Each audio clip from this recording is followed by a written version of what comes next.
सच्चा Bharat news portal में आप सभी का स्वागत। कोरोना जैसी महामारी में अशोक गहलोत सरकार ने अविस्मरणीय कार्य किया, किंतु अपनी अपनी महत्वाकांक्षाओं को लेकर कांग्रेस में सत्ता संघर्ष प्रारंभ हो गया। भारतीय जनता पार्टी के अपरोक्ष समर्थन ने आग में घी डालने का कार्य किया। सत्ता संघर्ष के इस घटनाक्रम के बारे में 2018 के विधानसभाई चुनावों में पाली से कांग्रेस प्रत्याशी एवं युवा नेता महावीर सिंह सुकरलाई से की विशेष वार्ता।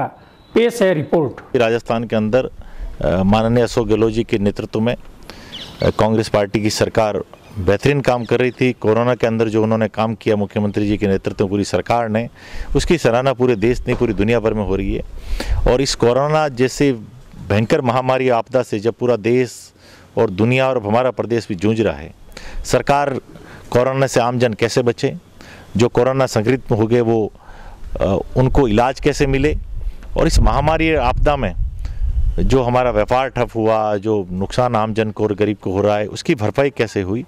माननीय मुख्यमंत्री अशोक गहलोत जी और हमारी सरकार, राजस्थान की पूरी सरकार उसमें लगी हुई थी। लेकिन भारतीय जनता पार्टी जिसका चाल चरित्र चेहरा आप सब ने पहले मध्य प्रदेश में देखा, कर्नाटक में देखा, और उसी रूप में वो राजस्थान में भी सरकार को अस्थिर करने का एक प्रयास उन्होंने शुरू किया, लोकतंत्र को कुचलने का काम शुरू किया। और उसी प्रयास में जो बीजेपी का षड्यंत्र था, उस षड्यंत्र के अंदर हमारे कुछ एमएलए और सचिन पायलट जी भी उसमें आ गए। राजस्थान की सरकार ने, कांग्रेस पार्टी ने, हमारे शीर्ष नेतृत्व ने उनको गुजारिश भी की, जो एमएलए गए उनको भी गुजारिश की कि वो आए, विधायक दल की बैठक में आए, कांग्रेस का साथ दे और कांग्रेस को मजबूत करें। और कांग्रेस मजबूत होगी तो राजस्थान की सरकार मजबूत होगी, और सरकार मजबूत होगी तो राजस्थान की जनता का भला होगा। और मैं आज आपके माध्यम से कहना चाहता हूं कि बीजेपी का जो ये षड्यंत्र है लोकतंत्र को कमज़ोर करने का, वो राजस्थान में सफल नहीं हुए, न कभी सफल होंगे। माननीय मुख्यमंत्री अशोक गहलोत जी के नेतृत्व में राजस्थान में कांग्रेस की सरकार 5 साल का कार्यकाल पूरा करेगी। राजस्थान निरंतर प्रगति के पथ आगे बढ़ेगा और एक स्वस्थ और सुदृढ़ राजस्थान चौमुखी विकास की ओर अग्रसर होगा। कांग्रेस की सरकार के समय चुनाव नहीं हुए, चुनाव तो पहले हुए थे, सरकार बाद में बनी थी। लेकिन मैं ये जरूर, आप कह रहे हो, ये इस बात का हमें भी दुख है कि राजस्थान की सरकार बनाने में पाली जिले की कोई भागीदारी नहीं है। सीटें क्यों नहीं आई ये पूरा प्रदेश जानता है, आप लोग भी भली भांति जानते हो। मुझे पार्टी ने पाली से टिकट दिया था यहाँ से चुनाव लड़ने के लिए, और कांग्रेस पार्टी के जो कुछ लोग अपने आप को कांग्रेसी बताते हैं वो निर्दलीय भी उन्होंने चुनाव लड़ा, और तब जाके स्थिति ये हुई। और पूरे ज़िले में नहीं आई तो ये हम सब के लिए दुखदायी बात है।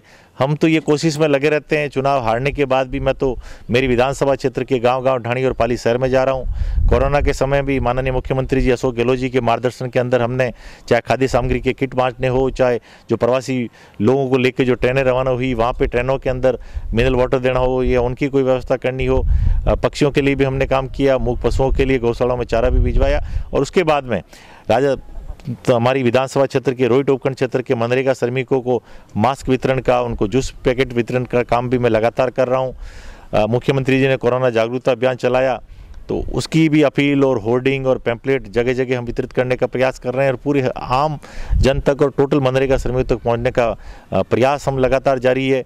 रोहित के अंदर टीडी आई तो हम 7 दिन तक, जब तक टीडी मरी नहीं, यहाँ से गई नहीं, तब तक हम किसानों के साथ रहे, किसानों को मुआवजा दिलाया। जैतपुर के अंदर पहली बार एक खरीद केंद्र शुरू कराया। तो कहने का मतलब ये है कि सरकार की योजनाओं को आम जन तक पहुँचाने के लिए, उनके प्रचार प्रसार के लिए, और पाली विधानसभा क्षेत्र की कोई भी जनता की समस्या हो उसके निराकरण के लिए भरसक रूप से प्रयास कर रहे हैं। और मैं जैसा प्रयास कर रहा हूं, कांग्रेस के सभी कार्यकर्ता इस ओर लगे हैं और इस ओर लगेंगे, और तन्मयता के साथ में और सच्चे मन से प्रयास करेंगे तो आने वाले समय में बेहतर परिणाम देगा, और जो सुनीता है उसकी भी भरपाई होगी। मेरे तो शुरुआत कांग्रेस से हुई, जब कॉलेज में और स्कूल में पढ़ता था तब national student union of India NSU से जुड़ा, उसके बाद यूथ कांग्रेस में काम किया, जिला कांग्रेस कमेटी में बहुत पदों पे काम किया। और पार्टी ने मुझे अगर चाहे गुजरात चुनाव में भेजा हो या महाराष्ट्र चुनाव में भेजा हो या संगठन के चुनाव में अलग अलग ब्लॉकों में भेजा हो या नगर पालिका, नगर निकाय, पंचायती राज चुनाव के प्रभारी बने, तो पार्टी ने जो जिम्मेदारी दी उसको हमने पूरा किया। और हम शुरू से कांग्रेस के प्रति निष्ठावान रहे हैं, दूसरे लोग भी रह रहे हैं। और मैं ये कहना चाहूँगा कि सभी को पार्टी के प्रति निष्ठावान रहना चाहिए और पार्टी का जो आदेश है उसको सर्वोपरि मानते हुए काम करना चाहिए। और ऐसे ही नए अपडेट पाने के लिए द सच्चा भारत चैनल को सब्सक्राइब कीजिए। धन्यवाद।